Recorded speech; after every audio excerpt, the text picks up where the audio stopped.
Hello and welcome to the Positive Future for Health podcast. I'm your host, Althea Finch, creator of the Pain-Free Method, how to be pain-free from long-term conditions or pain by tuning into, by connecting to your symptoms so they go. And if you'd like to find out more about that, go to painfreedom.co.uk. And as well as teaching people how to be pain-free with my method, I also host this podcast where I invite and meet the most amazing guests like Shirah to come and talk about their natural health expertise and positive thinkers to share with all of us so we all learn and grow and all get helped.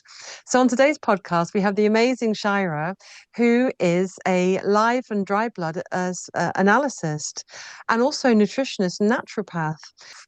And I had my live bloods analyzed. OMG. I was absolutely blown away. It was incredible. I mean, my live blood, there it was.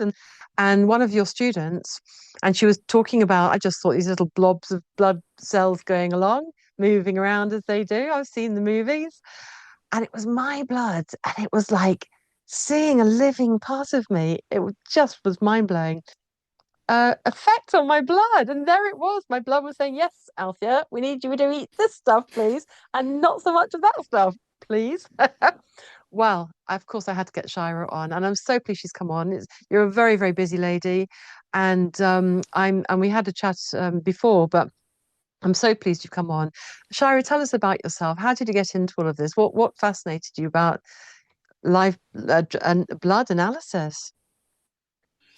Indeed, how does one get into live and dry blood analysis? I didn't even know it existed really for a long, long time. But I've always I came to natural health and holistic health because of my own health.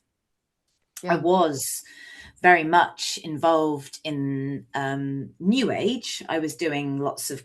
I was a crystal healer, a Reiki Master. I was a firewalking instructor, and it's actually that firewalking instructor bit was the bit that sort of I was able to jump on several stepping stones to get to the live blood analysis from there, because I ended up on a Tony Robbins life mastery course in Hawaii.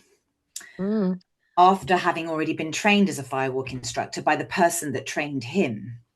And I was very curious to know what did he do differently.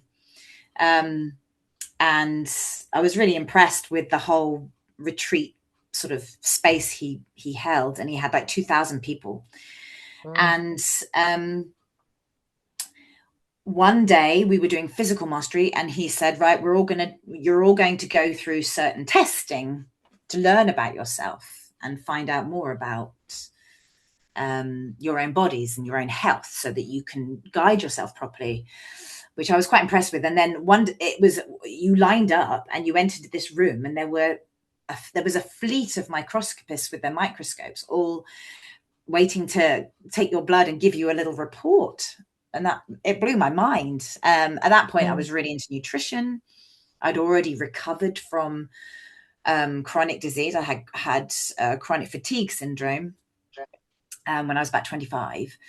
And then I had to learn a lot about my body. And so that was when I discovered so much more about nutrition and realized that although I was spending a lot of time meditating and going out of my body and reaching for these unseen ethereal spiritual realms to have the answers to everything, it was when I got sick that I kind of had to come with a thump back into my body and get to know the body better, because the body is a vehicle for your soul, and you need it.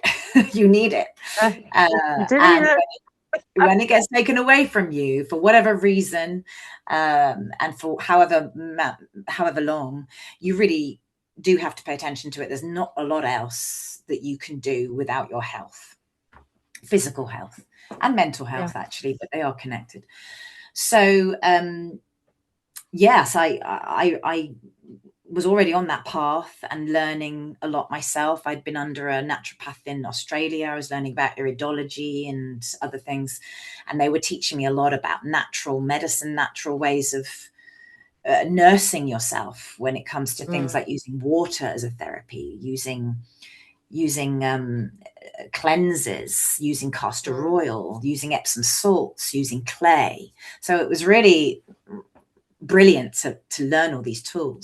It took eventually I came back to the UK. I found somewhere I could train to do blood analysis. It's not that easy to find reputable or regulated training. There really isn't any. But I found that, and I got a fantastic microscope, and that was back in 2011. And ever since then, I have been an apprentice teacher for the first few years after qualifying, and then I became a tutor, and then eventually I wrote my own course, and now I train practitioners all over the world in how to do blood analysis. We've got like 350 students around the world, 31 countries. Amazing. Yeah, it's quite amazing. So it really has grown. And when we saw you at the Health Hub, I was running a clinic with my trained analysts. It was about four of them, three of them or something. And they were all, and I was just managing the clinic. So that's when we met. I think you saw Stacey. Stacey, that's it. Yeah. Yeah, Oh, she was she's great. wonderful. Yeah, she Yeah, wouldn't she's come on, but then she said, speak to the boss. yeah. She deferred to me. Deferred. But you Bless. you were blown away when you had the analysis for yourself, and I was blown away when Stacey did it for me. It was just incredible. So I guess everybody's kind of feeling getting affected like that. So tell us, yeah. So you found the course, and now you train people all over the world. Shall we go on Yeah, to and the analysis? And did you yeah, want to add sure. something? Sorry. Yes, let's do that. So I've actually taken my own blood and popped it up on the screen here. This is what you get to see when you look at blood under a microscope. Now, not all microscopes. The problem with blood analysis is you do need quite a good microscope, because this is actually, you're looking at blood magnified to the greatest extent that you can possibly magnify anything using a microscope. So you get ones that are have less magnification, but you can't ever get anything with higher magnification than this with this type of microscope, unless you go into a massive lab with, electron microscopes and other things. So this is kind of like, this is the limit to what our wonderful compound microscopes can do. And they haven't changed since they were developed. You're looking at blood, and we use just one drop of blood. And when you think there's 7 liters in the body, it would be a fair question to say, well, how can one drop of blood actually represent the whole of your blood? And the reason for that is because of the size. In one drop of blood, you're going to have 5 million cells. And within that 5 million, you will have enough cells. It's like taking a little piece of the whole of your blood when you just take one drop. Within that 5 million cells, you're going to have red cells mostly, but you're also going to have your white blood cells, all the different types of white blood cells as well. So all of the cells that in the proportions that they are in your body will be represented in that one drop. So one drop of blood can represent the whole. But of course, you want to, that's 5 million cells in that one drop. And so you do have to scoot around. This is quite old, this blood now, so they've gone all funny shaped. I'll explain what that means later. But you have to go around the whole of this slide as an analyst. You want to, ideally, this is the top analysis that you can have, is to cover as much of that sample as possible to be able to see the condition of the cells of that whole one drop of blood. Okay. So what we try to do is we try to scan as much of it as possible in the first few minutes. Obviously, that's when it's freshest. And when the blood is first taken out of your body, it will be as good as if it was in your body. But of Okay. course, the thing is that your blood goes through your liver. The whole of your blood, there's a white blood cell. The whole of your blood goes through your liver every 3 minutes. And that's because it's a highly regulated, highly stabilized, monitored biological fluid that holds a lot of information. It's a communication highway for the rest of your body. Everything that comes into that blood will give signals to the rest of the body. And the liver cleanses it continually, and along with the kidneys and other sort of mechanisms, it aims to make sure it stays at the right pH. So it's not too acidic, it's not too alkaline. It tries to make sure that it is hydrated enough, it's got enough of the nutrients, etc., etc. It will also pick up chemical signals and hormones and things that have been produced by other organs and tissues in the body to stimulate a response somewhere. So Mm-hmm. the blood is highly regulated. Once it's out of the body and it's on the microscope, it will start to age. And this is what we see here. This is age now. It's about an hour old. And we are looking at the aging process here on the red blood cells. They've gone very corrugated around the edges, and that's oxidation, that's lipid oxidation. Now, aging still will give us clues as to what's happening, because the black areas is the plasma that feeds the body with nutrients and holds all those messages from all the other organs and tissues in the body. So the plasma needs to be nice and clear, but it will also have within it wastes, acidic wastes that would be detoxing from the cells and the tissues and the organs. And so when the blood has been captured and put on a slide and put in on the microscope, you're kind of trapping not just the nutrients and the signals from the hormones and everything, but you're also trapping the toxins too. And as that drop sits on that slide and ages, how it ages is crucial, is important too. This is showing that in the plasma, this could be showing two things. In the plasma, there is a lot of acidic pressures that are causing oxidative stress to the lipid membranes of the red blood cell, and it's aging quickly. The other possibility is that the lipid membrane is not composed of the correct components, and so it is oxidizing quicker. And the other thing is it might not be, the blood cells themselves might not have enough antioxidant support within them to be able to withstand the oxidative stress coming from the acidic nature of the plasma. So it's quite a complicated, with blood analysis, you don't see one abnormal cell like this and know that from that one abnormal cell, you can diagnose this person has this problem. It doesn't work that way. There are many routes to these things happening, and an analysis job is to be a detective. So it is important you understand the person's health story, what diet, what their environment's like, to be able to piece together a picture, an interpretation of what you're looking at to do the analysis. You can see lots of movement here. This movement, Althea was talking about how she had just eaten, and this is often what we see when somebody has eaten. We see all these moving dots. However, if somebody doesn't eat, this is another sign. This means that there are some particles that are perhaps leaking into the blood from the gut, which is what we would call leaky gut. Now, leaky gut is not in and of itself a problem. It depends if it's an ongoing leaky gut, because we are designed to leak from our gut from time to time. It's a way of translocating information that we're taking in from the outside world to our immune system and to the rest of the body to prepare it for whatever is to come. So, for instance, when you're pregnant, you often have a leaky gut because when you're breastfeeding, especially, you have a leaky gut because you're trying to inoculate the baby with the microbiome from your own microbiome as a mother. So the leaky gut will happen to allow all of that information to get into the breast milk and into the baby, and that will inoculate the baby's microbiome. It will also educate the immune system. So leaky gut in and of itself is not a disease. It's just whether it's ongoing.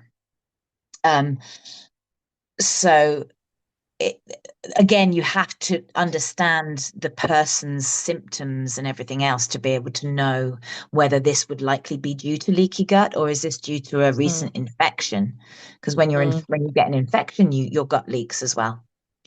So it's a whole sort of a full-handed sort of focus on somebody, knowing their history, talk to them, look at the blood.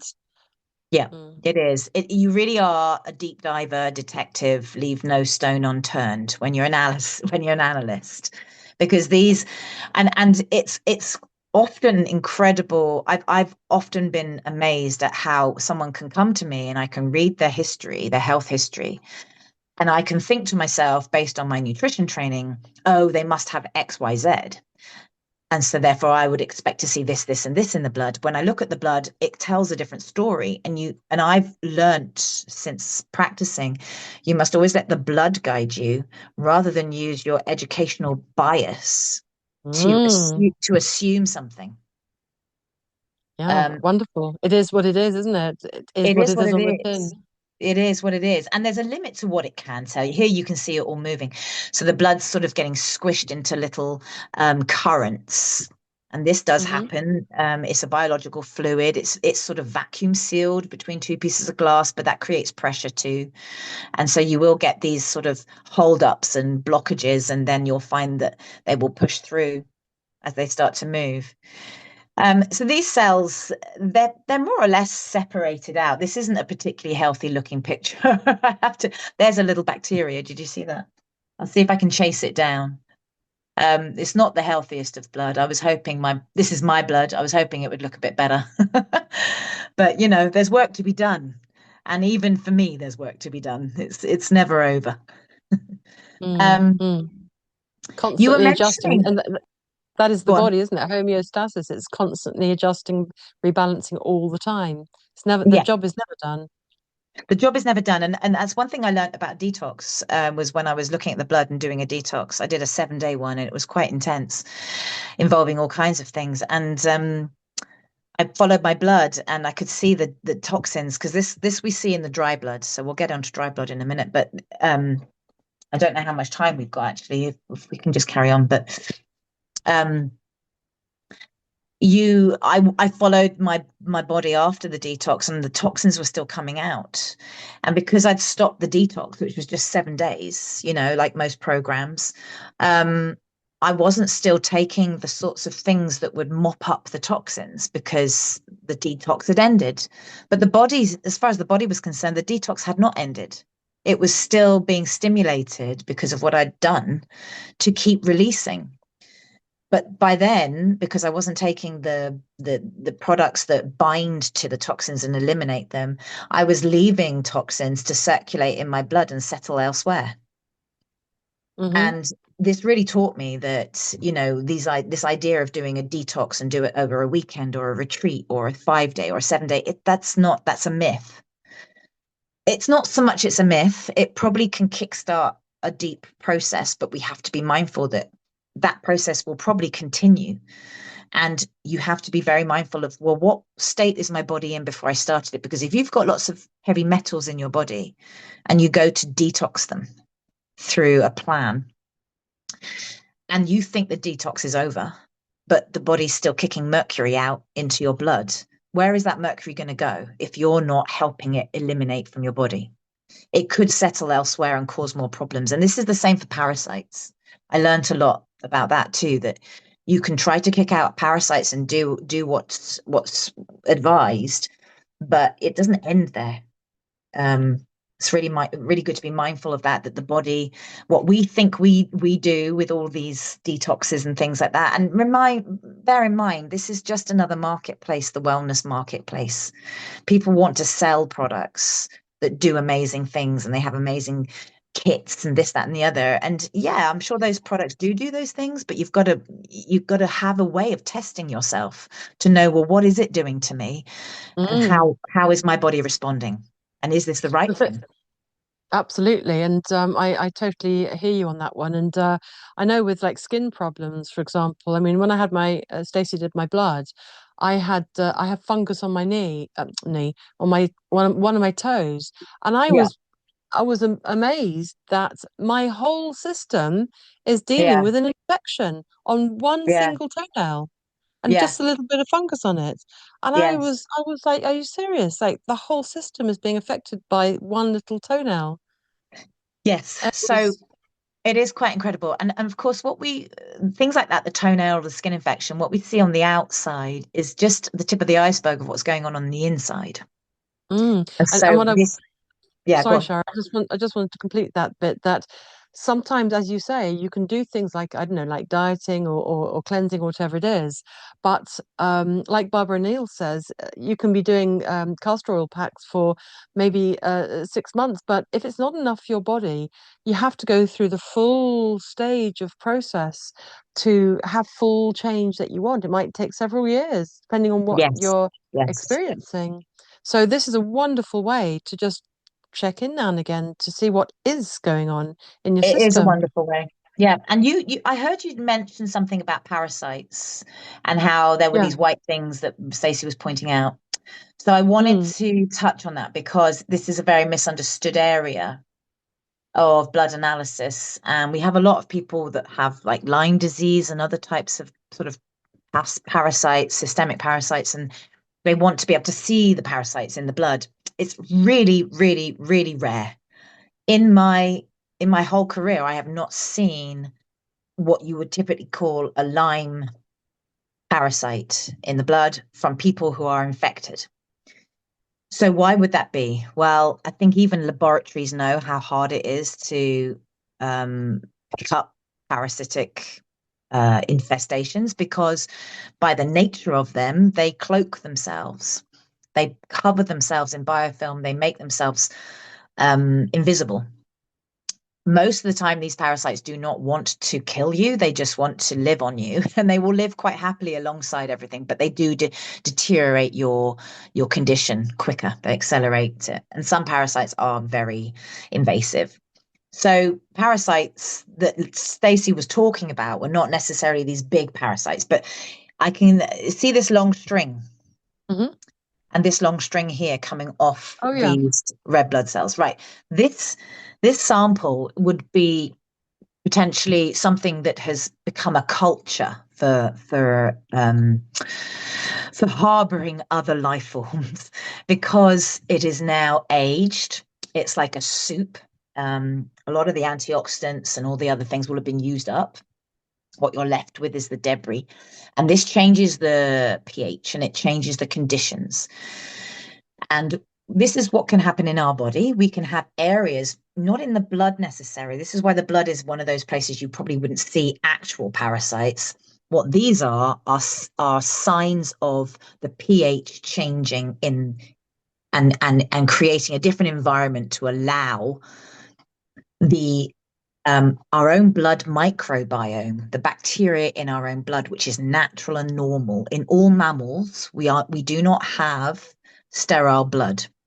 We have a blood that contains two strains. One is mucor and one is aspergillus. They're specific strains, but they are in all mammals and they're in our tissues, in our cells, everywhere in our body. And they actually are part of our microbiome and they are part of our immune system.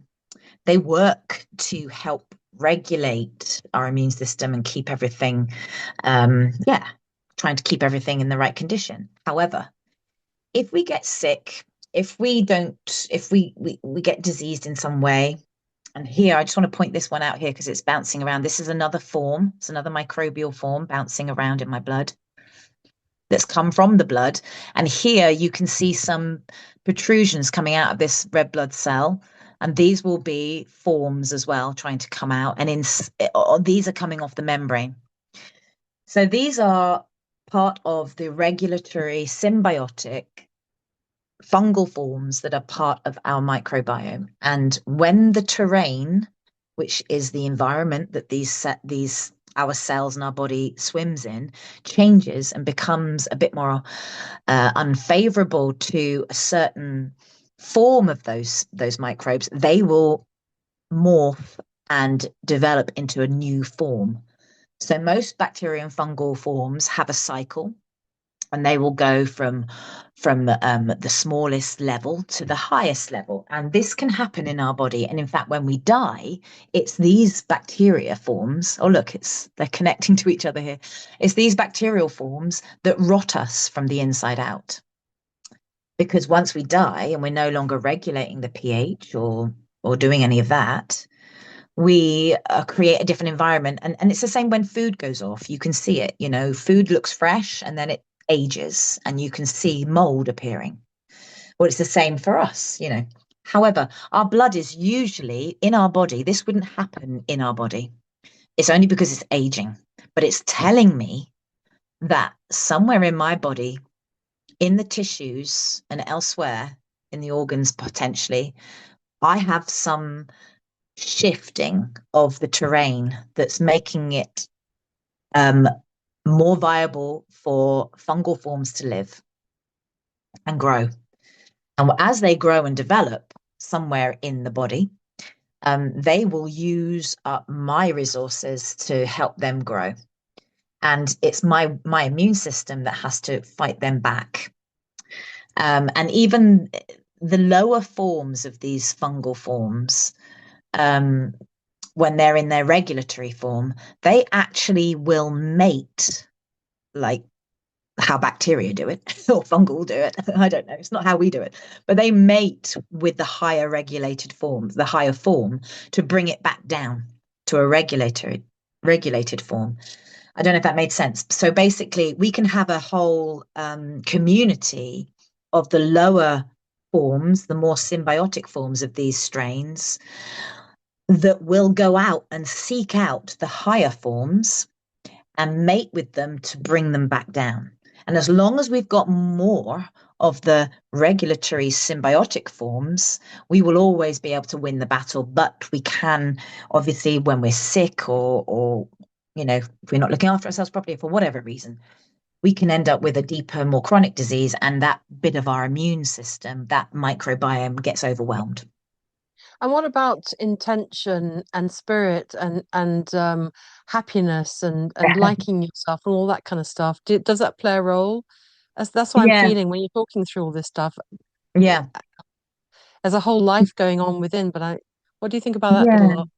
Yeah, it's interesting, isn't it? That does the inside reflect, what we are all one, aren't we? So that there definitely is a connection there. I mean, obviously, the more that I think there's just one rule to being healthy, really, that's a kind of guiding thing, that will never change. And that is, if you eat and live as God intended, you're likely to be on the right side of health.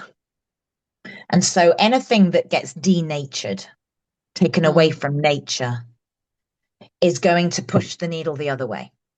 So in our life, generally, if we guide ourselves to doing that, we can expect a response from our emotions, from our mind, and from our body, from all of it, and from our spirit and our soul, to live more naturally, to live more like we are designed to live. And when you look around us, we're not designed to live surrounded by screens that are emitting specific frequencies, with lights that are artificial, with an environment that's artificial. We're not connecting with the earth like we should do. We're designed to do all that. And do you see any reflections about all the radiation and the screens and all that? Do you see any reflections of that in the blood, or the what Britney Spears thingamajiggy? Look at these Do you, pictures. Yes, the jab. Well, I did work with the vaccine injured, oh, doing blood analysis. And yes, I did see very specific things that were very prevalent in those people. And they were the microclots. And I did quite a lot of research and work and using there were quite no, I won't go into it, but there's lots of science out there about the microclots. Yes, I did see that, and those microclots, they happen in normally anyway in people with maybe diabetes and heart disease are the two areas where I would see that normally. But I had it in clients that I'd known before that they'd had the jabs, and that am I allowed to say that? Sorry, I had it in clients yeah. before they had the inoculations, Hmm. and then after. Yeah. You're right. Sorry, Yes, there's yes. a noise. I was just laughing. And then after the inoculations, they changed. I actually lost a few as well, sadly. Um, Bless them. I mean, so I've seen a lot of stuff, and there's also a lot of erroneous stuff that's out there, to be honest. Mhm. Um, so this is a slide, and you can see these sort of shapes here and here and here. And it makes the blood look like it's got some crystals in it, or it's got some, I don't know, we could call them robots, hydra, nanoparticles, nanobots, quantum dots, hydrogels. There's lots of different actuators, there's lots of different words being used. And this really did take off. However, the problem is a lot of the time these things are not even in the blood, they're actually on the slide. And so it's really important to do the due diligence of checking things out. Let me see if I can sort of highlight this. So I've just really focused in on this object here. I don't know if it's going to be very obvious to you, and it's not blurred. It's got quite detailed lines. However, the red blood cells have gone a bit blurred. Here, see how it's blurred now, but this red blood cell is really quite crisp. These are not in the same plane of focus. That's blurred. That's focused. That's focused. I know to my eye, it looks blurred. The red blood cell looks blurred. Maybe to you it doesn't, but I know the difference. There you go. That's really focused and that's quite blurred. And now I'll go Mm. back to okay. So often I have seen many images where it's just a bubble on the sample. It's a mark on the slide or the cover slip, or it's something else. And they're being told they've got these bots inside them and they've got to go and do this really invasive treatment to get it all out, and it may just have been an artifact on the slide. The limitation of Yeah. microscopy is I cannot tell what something is composed of. Let's say this was in the sample. There's no Mm. way by looking at it I can tell what that is. It could Mm. be a fleck of dust, a piece of glass. It could have come from their blood, but it might not have done. It might just have been on the slide already. So, unfortunately, I know analysts that are telling people. One woman told me the other day she went to this person and was told as soon as her blood went up on the screen and they got it up, and she went, "Oh, I haven't seen blood this bad ever. This is awful," and carried on talking to the woman like that. And she left absolutely Wow. petrified. And I think to myself, that's a psychological attack. You were Yeah, talking about. you've got to be so careful because that woman is listening as she thinks to an expert, Yes, and she yes. doesn't know anything about analysis like No, I and did.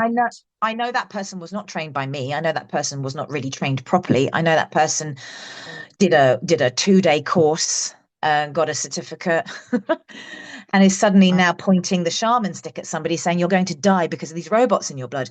And unless you follow this program and take these supplements and do this thing. So I would like to tell people, please check the experience, the qualifications, question. Don't just trust. Use your own due diligence. Mm. Make sure you ask good questions. Um, have we got time for me to just show a little bit of the dry blood? Yep, absolutely. And then and then we'll do that, and then see what the time is, Okay. and then just we'll organise another time. So hopefully we'll Yes, be I more would love to. successful. I think Amazing. everybody who's been patient enough to listen and go through all Lovely. this with Well done. us Well done, everyone. is amazing. So Yeah, the dry we're the dry blood doing is our different. best. Yeah, we are doing. So the dry blood is different because we're not looking at it microscopically. We're actually going to not look at cells. We're going to look at patterns. And this was a test that was done at the bedside of patients in mainstream medicine. It was used to detect cancer. And it was about 85% positive in doing that. But however, it does, it's not used now. There are more nuances to it. So what we do is we let a drop of blood sit on the finger and start clotting. And then we take layers of that blood and let it dry, and all the water evaporates. And what you're left with is just the red blood cells and any other products that are in the red blood cells, the white blood cells, and any other products. When you let your blood clot, there's a cascade of events that you want to happen, which will tell you that your blood is in good condition. So we are looking for gaps in that cascade of events. Here we have these black lines. This is fibrin, and it's part of the clotting cascade, and it's what creates a kind of mesh that traps the red blood cells and plugs up the wound. So you need fibrin. It's a very important thing.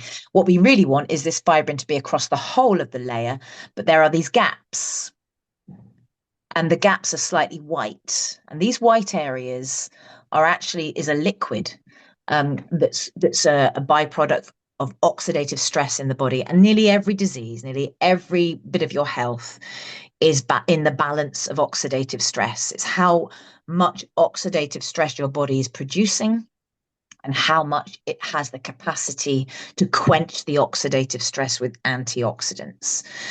That's why you got to eat all your greens and all your veggies, because they're loaded with antioxidants. So we check to see how well is this person's body coping with oxidative stress. And here you can see there's more of it. I heard this so many times about antioxidants and oxidation, and I don't really understand it at all. Can you just sort of Yeah. talk about Yeah. what is antioxidants? Is it? It is such a crucial thing to understand, because it really is one of the simple, it's complicated chemistry and biochemistry wise, but it's very simple in that we have a balance in our body. Our body is capable of producing antioxidants. And what they do is they are there because it's quite complicated. How do I start off? Okay. So we all know antioxidants are things like vitamin C, vitamin E, vitamin A, vitamin D. We also know that our body makes antioxidants. It makes these molecules. The liver makes the master antioxidant, which is glutathione. And we make other antioxidants too. And a lot of molecules in the blood act like antioxidant. Cholesterol is an antioxidant, for instance, in the blood. So are lots of proteins in the blood. Why would our body produce lots of antioxidants and need a lot of the raw materials like minerals? They're really vital for antioxidant production. Well, it's because just living, our cells just living, just by the act of living, create oxidative stress. What does that mean? It creates free radicals. What are free radicals? They're charged particles that are the extreme of a free radical would be radiation. Okay. So radiation is an extreme free radical that bounces around, stealing electrons from all of your molecules. And when it does that, it makes those molecules denature and break down. So we know in beauty, we always think about free radical damage. People don't like to get the sun on their skin because it's going to oxidize their skin and age it quicker. Why is it aging it quicker? Because it's causing free radical damage. Wrinkles, free radical damage. So the free radical damage is happening as a cascade inside our body all the time, just through living. Every single cell, in order to produce energy, has to produce free radical damage as a byproduct, and the body has to then quench that.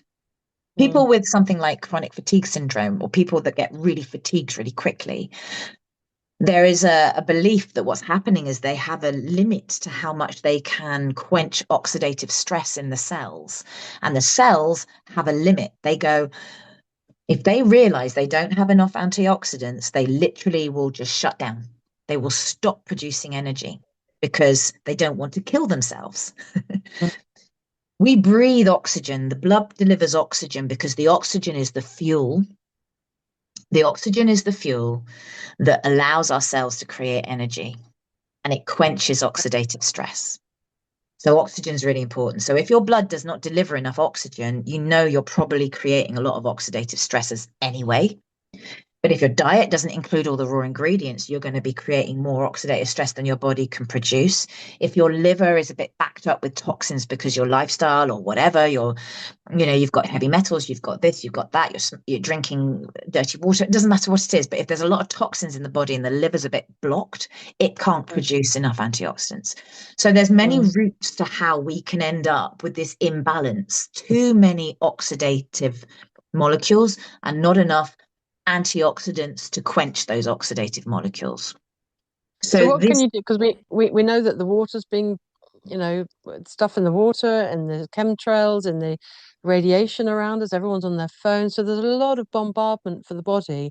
Can the body survive? Can the body live through and strengthen? Perhaps if we can eat organic food and we do lots of breathing exercises and yoga, can it function? I believe that the design of our body is ultimately way more intelligent than any toxic stuff that's going to get thrown at us. Obviously, there's a limit to that. You can be radiated, you can be poisoned by toxins, all that sort of, but I'm talking about generally living the way that we are. You can have control over lots of aspects of this. You can filter your water. You can help your body in the detox process by understanding it more. If you can understand the processes that your body needs to go through in order to detox, then you can support that with knowledge. I think empowering yourself with understanding how your body works is really key. I think that the time of leaving it up to the doctor to tell us when we're sick or not is over. A lot of the mainstream medical approach is to test you to see if you've got a disease, not to test you to see if you could be in danger of it, not to test you so that you can be preventing it. But they don't have products that prevent disease. They have products that are to try to force your body to not carry on a certain process, right? So by taking a pharmaceutical product just to block something, but that still isn't dealing with the cause. So it's time for us to empower ourselves with the knowledge and really understand what it is. There's some really simple things. Getting sunlight is key, because we are not just physical beings. Actually, physics rules our physical being, and sun and light is part of the physics realm. Okay. Light is EMFs, and we have evolved. Come on, computer. There you go. We have evolved, or we have existed on here with the sun as part of a necessity for our living. And we have receptors for those EMFs in our body, not just our skin and our eyes, but there's a whole cascade that goes right down deep into the mitochondria of our body. We are so connected to light, more so than a lot of other things, actually. Light is crucial. And we produce light inside our own bodies as well. We produce biophotons. So we have to stop blocking the native light, and we have to let that native light into our bodies without barriers. So sunglasses covering up with sunscreen is probably going to block it. And we bathe ourselves continually in artificial light, which are EMFs, but they're they're overloaded on the wrong end of the spectrum, and they are imbalancing it, and they're giving our body the wrong signals, and so we're actually damaging ourselves on that level. So number one, Wi-Fi, screens, artificial lights, limit and get as much of the natural light as you can. Next thing is grounding. Sticking your feet on a grounding mat if you're trapped inside and you can't get to nature, going outside and getting into nature as much as possible, barefoot, or your hands. We have receptors. We are at one with nature. We're natural beings. Our physics, the physics of our body needs electrons, and we surround ourselves with things that give us the wrong type of particles, charged particles, all day. If we don't get outside and plug ourselves in or use grounding mats, they change the blood. I've seen it change the blood. I mean, I've done lots of projects with befores and afters with the blood, with lots of different types of healing modalities. And we've got somebody here on the call, you know who you are, who goes out every day, no matter the weather, whatever the weather, and stands on the ground with bare feet, no matter what. So that would be a really, really fantastic thing. It's free. It's free. And it's free. And it's actually, I've evidenced it. It works. It changes the blood flow. It makes the blood flow better, because what you're doing is you're getting a flow of electrons through your body, and the electrons are the charged particles. The free radical damage is caused by when they get stolen. Okay. These charged particles can get ripped off of molecules, and that makes the molecule damaged. So yeah, you want to load yourself, but you want to drain yourself of the particles you don't want and fill yourself up with the particles you do need. And that's grounding. That can really do that. Wonderful. So yes, there's so much that the blood. Now here, I'm trying to show, you see these dark edges here. These are called toxic waves. So my body is detoxing, and I am actually sort of forcing it to do a bit of detox at the minute. So it doesn't surprise me that it's all so mucky. And I got, I'm recovering from a lung infection. So those these bigger areas of oxidative stress in the center, they represent the sort of the organs. The outside is more the lymphatics and the skin. And this is due to, as the drop dries, it dries from the outside in. So it sort of, the water evaporates and the solutes get left behind. And when the oxidative stress, the broken down cells and broken down products that have come from organs are heavier. They actually have a heavier weight to them. So they end up pushed into the center. That's a quick explanation of my training course. It's absolutely extraordinary, is it? Because this, I had this done myself with Stacey. So when she did the dry bit, she, as you know, for those listening, she took one drop and she dropped it. So touched the paper, touched or the screen or whatever it did, the glass, and just did, I think it was 8. There you go. Thank you so much. Demonstration A. And that's what we do, folks. And just went drop, drop, drop, drop, drop. And she said, "Oh, this is the skin, this is the organs, this is the liver, this is the." I mean, it's extraordinary.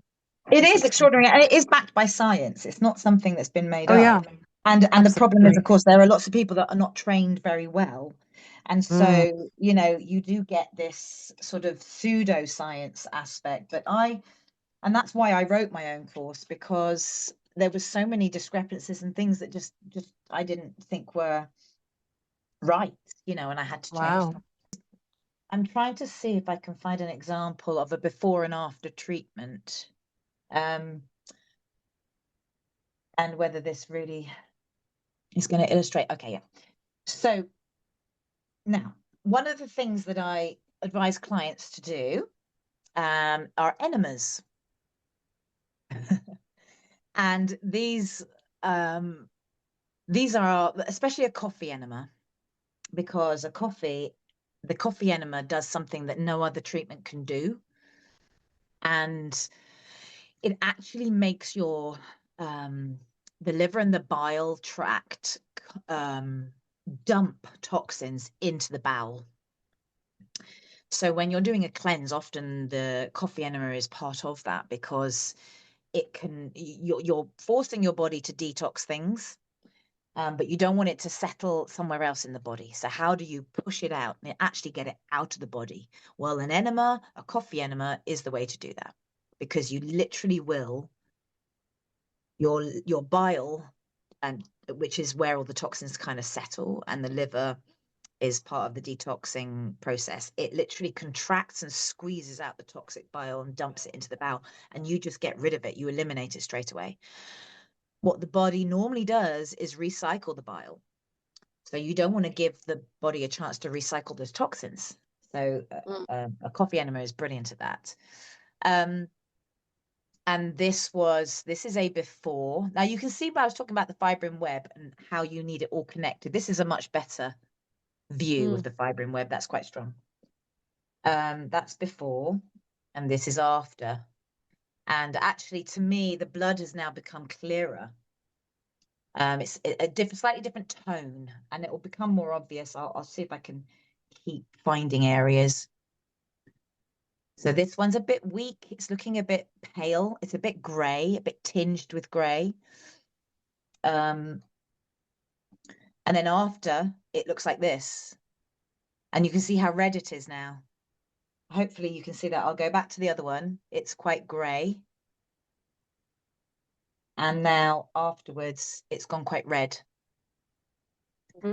So that tells you that the actual dumping of the toxins was cleansed. This was only 20 minutes apart, 25, 30 minutes apart. So before the enema and then after the enema. And I was researching, what does the enema do for me and what's it telling me about my body? So it's obviously cleansing, because this grayer, it's a grayer, more orangey, less red, tells me that there's just not quite enough. There's still toxins floating around, and my red blood cells are not quite as vibrant. And then after, the other thing a coffee enema does is it increases the liver's capacity to produce glutathione, which is the antioxidant, the master antioxidant. And so here it's evidenced that there's less of that gray.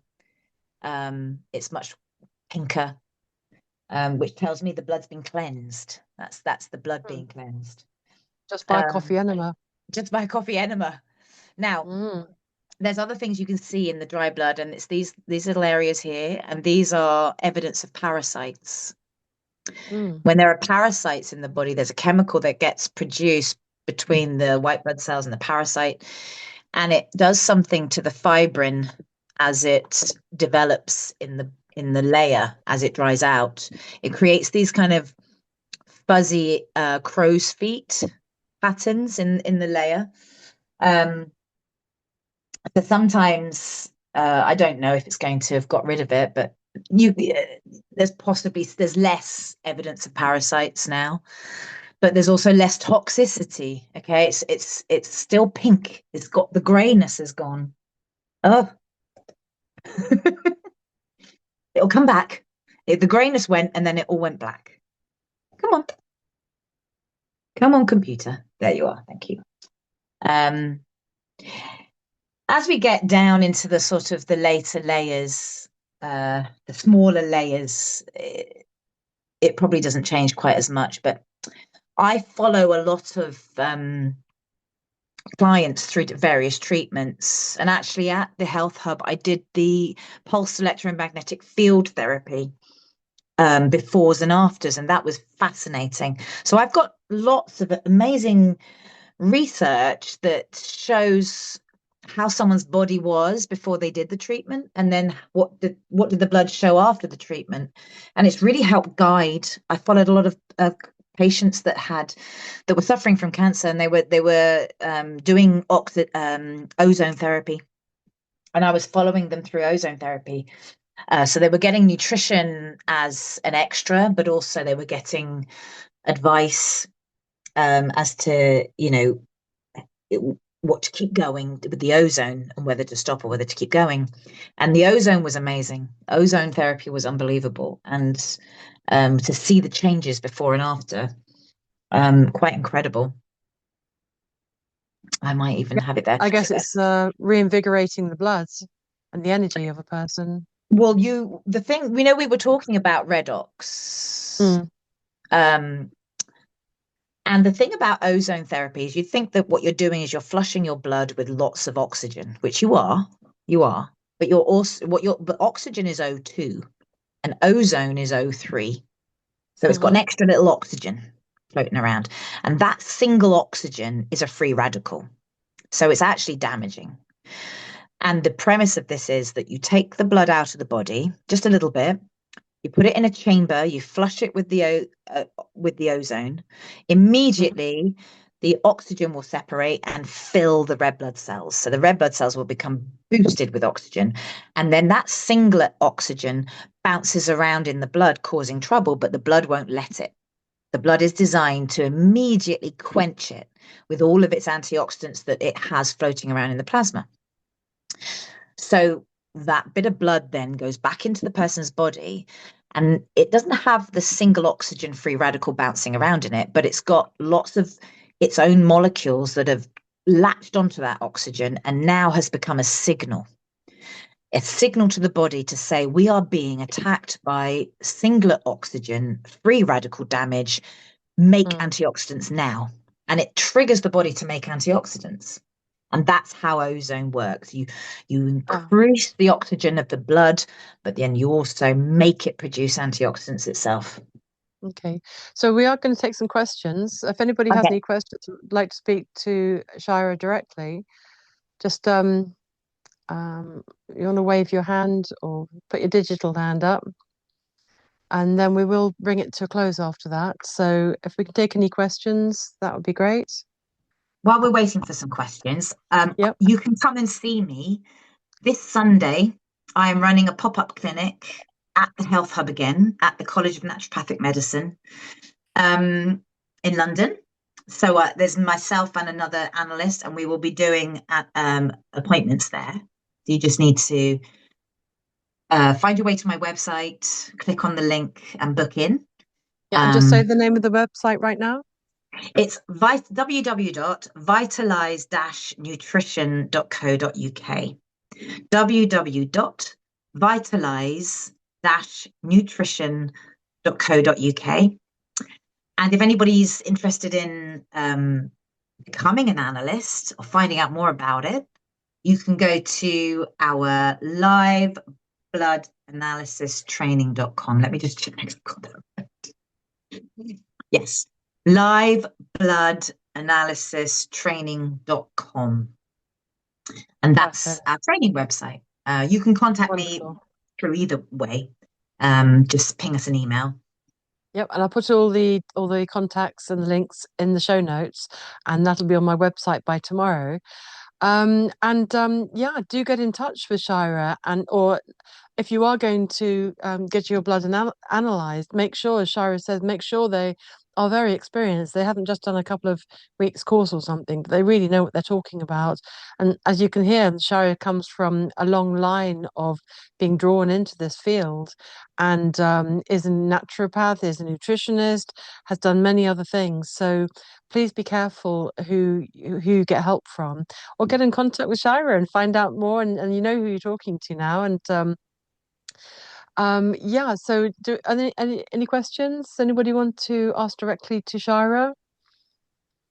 If you want to make it so that you can unmute, so you can just go straight away to unmute if you want to. That's available to you now. Shirah, it's been absolutely amazing.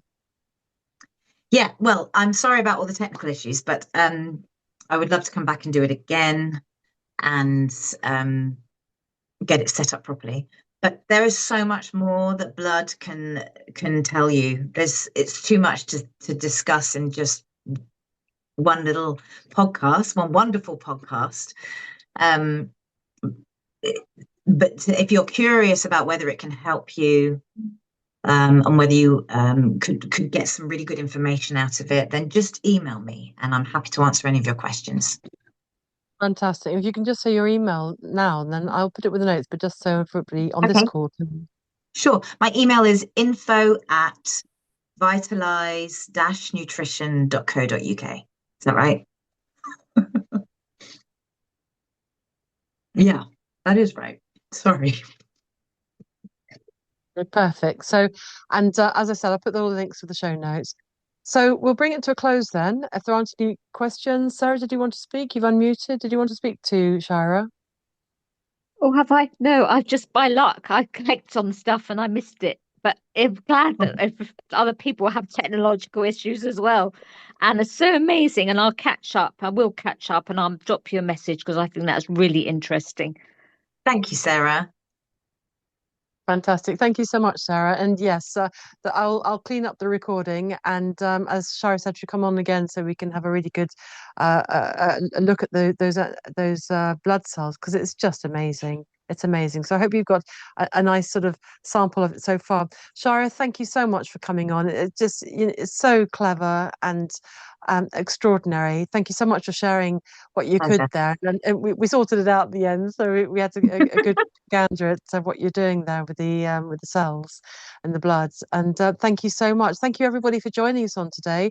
And if you're listening to this in the recording, on podcasts or on YouTube, etc., make sure you like and subscribe. And it really puts it out there to more people to share. If you like this and you like, subscribe, and hit the notification bell, then you get the recording sent straight to you.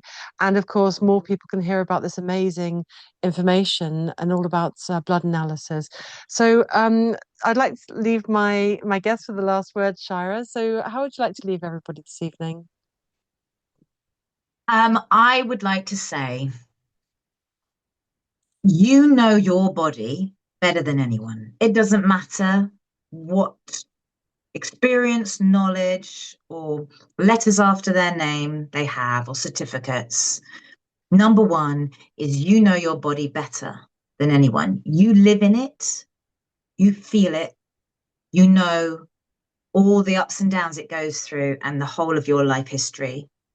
Remember that is the core of who you are as an individual, because no two people's blood is the same. We all come to where we are right now in our health from unique pathways. And it's that unique pathway you have to unpick. So it's all about you. It's not about the knowledge. So always try to remember that whenever you're talking to anyone about your health. Be firm and trust in your own experience of your own body and guide yourself. And if you need to learn more, just learn more so that you're more equipped and empowered. Love that. I totally agree. I love that. Thank you so much, Shirah. And thank you so much, everybody, for joining us. Have a wonderful evening, everybody. Take care for now.